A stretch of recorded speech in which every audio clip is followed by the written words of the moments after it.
Hi everybody and welcome back to Lost Genre Reddit Stories. This post is from the subreddit Am I the A-hole and it's by user Throwaway Name Ninja. Am I the a-hole for tricking my sister-in-law into stealing our baby name? So I, 33 female, have been married to my husband, Kevin, 35 male, for 5 years. We have a 3-year-old daughter and I'm currently pregnant with twins, male and female. My brother-in-law, Terrence, 38 male, has been married to his wife, Jess, 39 female, for 7 years. Jess and I are total opposites. Jess is an extrovert. She's kind of loud, boisterous, and some would even say abrasive. I'm an introvert. I'm not quiet or shy, but I am reserved. I'm also very observant. The first time I met Jess, I told Kevin that we would be like oil and water. We have never been overtly hostile towards each other, but also have never gone out of our way to bond. Unfortunately, Terrace and Jess had fertility issues for several years before finally having their son a couple of weeks ago. Prior to this, Jess was very odd towards us when I was pregnant with our daughter. The best way to describe it is hot and cold. One minute she pretended like she didn't care while we were talking about it at family gatherings, the next she was volunteering to throw the baby shower. I gave a firm no to that. We both assumed the behavior was because of their fertility issues and didn't think too much of it. But the strangest thing she did was almost demand to know what we were naming our daughter before we announced it. She asked us constantly after our gender reveal and got visibly annoyed when we just laughed her off and said it was a secret. We couldn't understand why the hell she cared so much, as she was not expecting at this time. Regardless, we didn't share the name with anyone. When our daughter was born and her name was finally announced, Jess was kind of obsessed with it. I don't know how to explain it. She just kept going on and on about how beautiful and unique it was. To this day, she comments about how different it is. The name we chose is a pretty common Welsh name, which wouldn't be at all that different except for the fact that we are African Americans, lol. I've always gravitated towards names from different regions and found and fell in love with the name years ago and never shared it with anyone prior to Kevin. Fast forward to both of us being pregnant at the same time. Jess's odd behavior continued towards me, but this time it was more blatant. Snarky comments under the guise of jokes about how big I was going to get with 2 babies and that my body would never snap back like it did after our daughter. She even accused us of getting pregnant on purpose after she announced her own pregnancy, even though the whole family knew we were actively trying, and at the time of her announcement, I was already a few weeks along and didn't know. One thing about me, introvert or not, I'm no pushover and will stand up for myself, but I chose to ignore Jess because I knew that would get to her more than confronting her would, since she seems to thrive off drama. Jess was obviously much further along than we are, however we did have our gender reveal prior to Jess giving birth. And right on cue, the baby name interrogation started again. They decided not to find out the gender of their baby in advance. Jess kept hounding us for both of the names we had already picked out, but again, we declined to answer. After days of this, I got annoyed and asked Kevin if he thought the reason for her insistence was so she could use the name first since she was due first. He kinda chuckled until he realized I was serious and said he didn't think so, but that anything was possible. So I said, let's test it.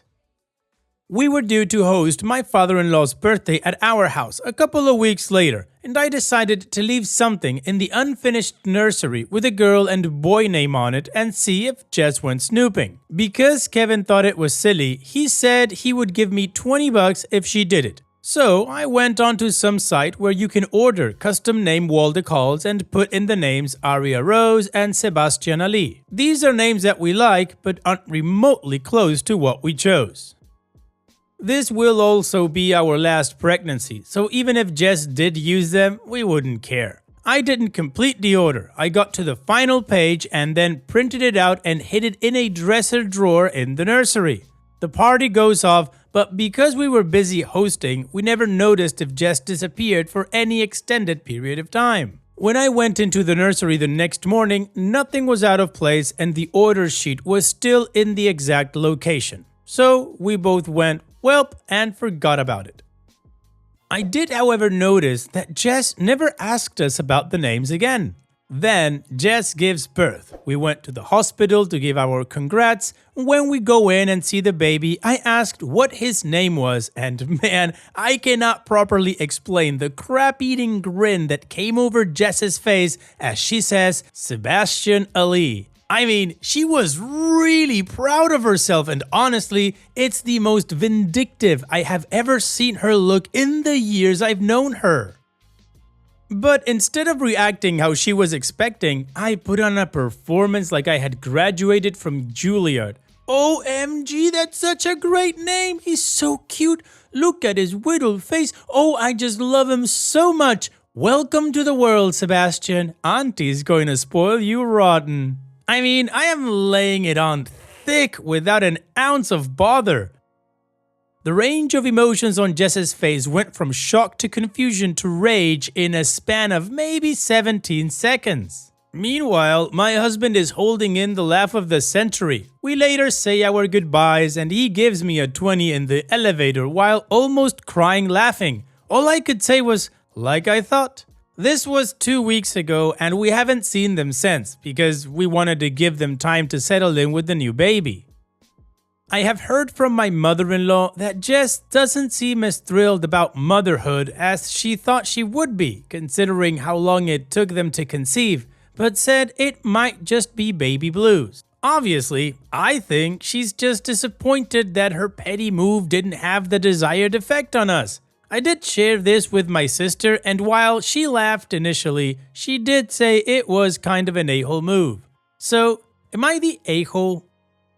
Well, OP, in my opinion, no, you're not the a-hole. You simply did something that got her to stop asking you or hounding you about your baby names. Is it funny? Yeah, it's funny. If somebody says that, oh, you were manipulative or you were an a-hole for doing so, let's play it again. This is a person that, out of being petty, went into a room uninvited, searched through, found what she thought was the right name, and used it. The way I see it, you got a twofer. You got her to stop bugging you about the name, and you made an easy 20 bucks. I don't know what Jess's deal is. I'm sorry for her baby that she's having trouble coping with being a mom, but I think it has nothing to do with what you did, and you're not the a-hole. And what do you guys think? Let me know in the comment section, and now let's check out the community comments.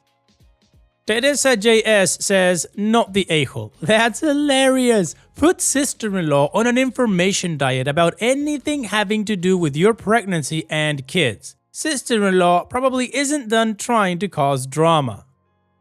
And OP responds, I am more concerned about this now. Before her pregnancy, her and brother-in-law lived in another state for years. That's why it was so easy for me to ignore her. They moved back here in May and it's become harder to dodge her. Snug Rosie says, not the a-hole. You wondered if this was her plan. If you confronted her about your suspicions, you would have looked crazy and spiteful. Setting up a test to see if you're correct or not wasn't wrong. She may never have looked in the drawers. She may have started a betting pool on your baby names and would have been upset when she didn't win it because she thought she had inside information. What you did was not confrontational and absolutely brilliant. It showed you who she is. You didn't slander her to the family or make a big deal about it. You gathered intel that will guide you down the road when dealing with the crazy. No one else has to know aside from you and your husband and Reddit. I'm so grateful you shared this on Reddit. And Angry Scream says, if you really want to drive her crazy, you can tell everyone that you got to pick the name for her baby. You can say that you printed out those names because you were going to suggest them to her for her child, but then felt like it would be overstepping. You were so pleased when sister-in-law found the names and must have decided to honor you by picking your choice. Lay it on thick. Alright, well, the community definitely doesn't think OP is an a-hole, and they're even giving her ideas on how to make it even bigger. So now, let's move on to the update to see how the story ends. Hey y'all, thanks for the responses to my original post. The comments were funnier than I was expecting and kept me and my husband pretty entertained. I've gotten some messages asking for an update. Jess didn't break into my house to push me down the steps and steal my kid, lol. I did get some additional information though that I can pass along. Before I get to that, I want to give a little context about my relationship with Jess to explain why I did what I did. To put it plainly, Jess and I have been in a one-sided beef since the day Kevin and I started dating. I give her zero thought if I don't have to, and yet I live rent-free in her mind. Based on snide comments she's made over the years, the reason why is jealousy. Kevin and I dated for only a year before we got engaged. We then were married within 6 months of that engagement. We had an actual wedding with a ceremony and reception, went on a honeymoon, bought a house in the burbs, and got pregnant in rapid succession. Both of us have good careers and are financially stable. Mother-in-law, father-in-law, and grandmother-in-law all adore me. There is a churchy reason behind this that I will spare you on. Jess and Terrence did not have a similar path. They had been on and off since they were 19 and 20, with Terrence never really wanting to commit. During one of their breaks, Terrence got a friend with benefit pregnant and now has an 11-year-old son.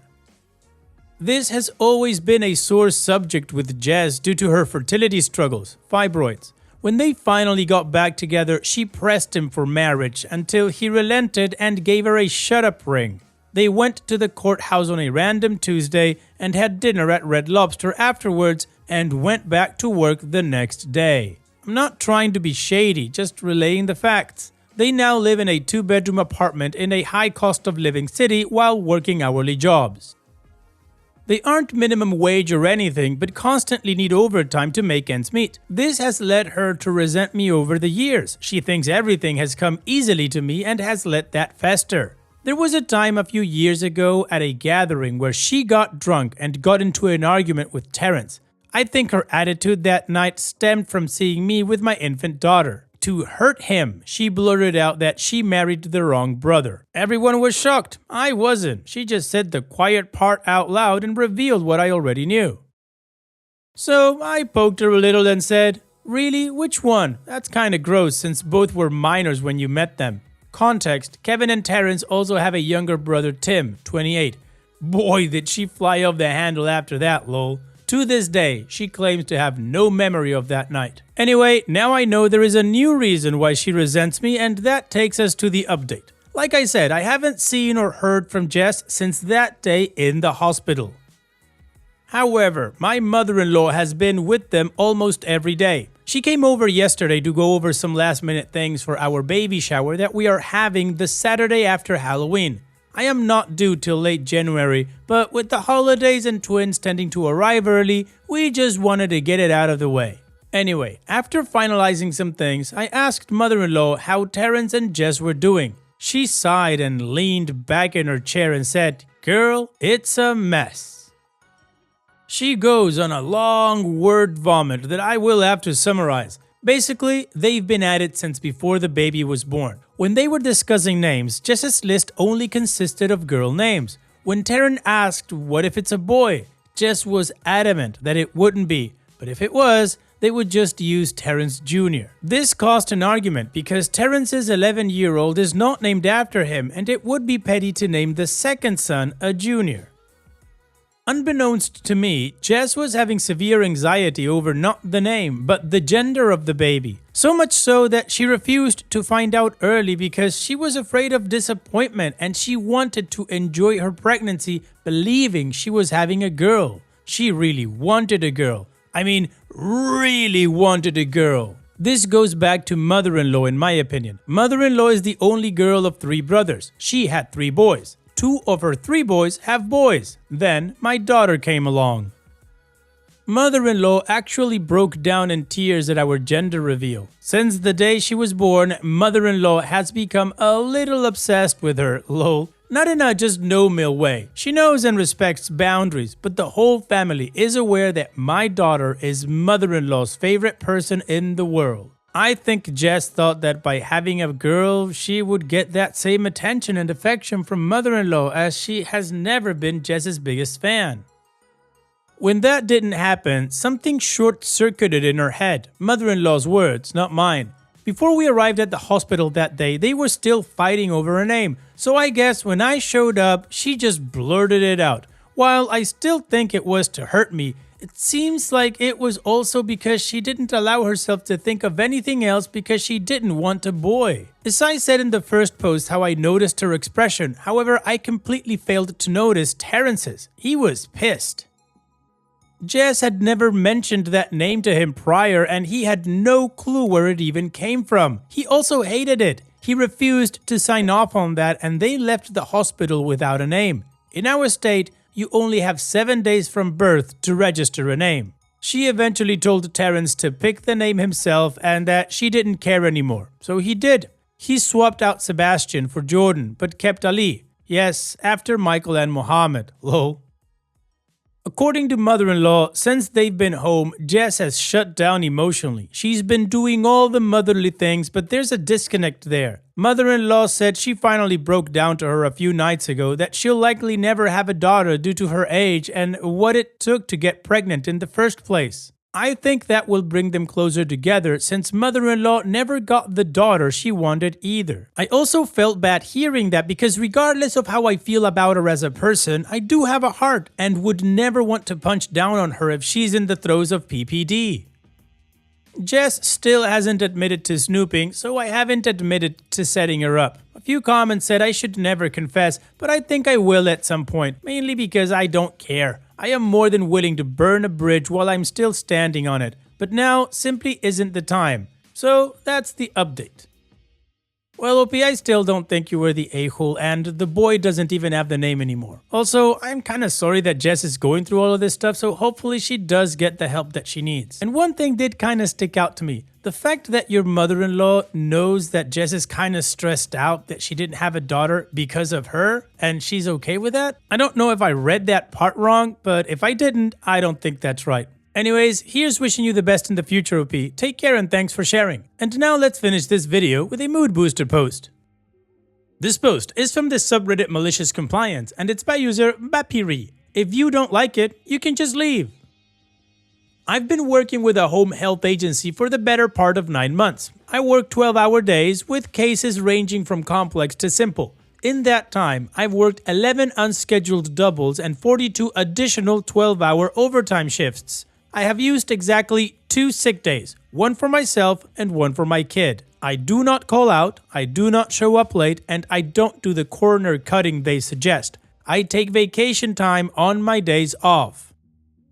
I've saved them on 3 specific occasions from failing audits. I picked up so much because A, the money is nice, B, I legitimately care about the well-being of my patients, and C, they begged me. You see, the company I work for likes to take on new clients without having enough staff to cover that patient. Then they freak out and offer bonuses for us to pick up. These are governmentally contracted jobs with big DOE bucks coming in.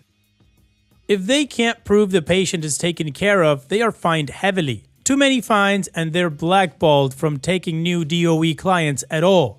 This company is so poorly run, it's a joke. They have 8 schedulers, but still send mass texts every single day asking us to pick up. These happen all hours of day and night. They often double book or randomly change schedules without informing clients or nurses. They also underpay for my area. Not much, but paying $4 less an hour is a big deal. They also won't respond to your questions, calls, or texts for days to weeks at a time. I've been looking around for a while and found a company that pays more, has good leadership, and they said they'd have me on the ground running closer to home if I just went through their hiring program. I agreed and have been an employee with them for about a month, just no hours worked yet. Back to my malicious compliance. I knew I'd be out of town for a couple of days and have 9 days worth of personal time off banked. I decided to help them out and ask for 3 days off. I assumed that would give them enough time to fill my spot. I did this a month ago. The days I requested were a weekend with a Monday. It's a mini vacation for my family since I worked all summer. Then I received a nasty email about my final day for PTO requests being 3 days before I made my request. I let the manager know I was trying to help them out by giving them time to fill it. She shot back with how selfish of me it was to leave her short-handed. She rejected my personal time off requests. Then I showed up at the office to discuss this little frustration. I mentioned my exemplary work history and intention of making things easier for them. She slammed the table with her balled fists and said, "You will work those days. I don't care if you have a trip planned to Australia. You'll be there. If you don't like it, you can just leave." It was her nasty smirk that set me off. I stood up, took a mint, and said, "As you wish. I expect all my PTO to be on my next paycheck in accordance with our state's PTO laws. I hope you can fill the opening on such short notice." The look of horror on her face was more valuable than the PTO. In the past 24 plus hours, I've received 19 voicemails asking if I can come into work because they're short. Tonight is my first night with the new company. It ended up being $6 an hour more, 48 minutes each way closer to home, and I get paid 40 hours even though I worked 36. Be careful what you wish for, you may just get it. Ugh, idiots with little power. She thought she had you. She was absolutely wrong. Good for you, OP, and thanks for sharing. And that's it for today's video. Thank you so much for taking the time to watch it. Now, if you've gotten to this point in the video, I assume that you like these stories that I'm reading out. So here are a couple more that you might enjoy. And if you don't have any time to watch another story right now, save it for later. And also, don't forget to hit that subscribe button.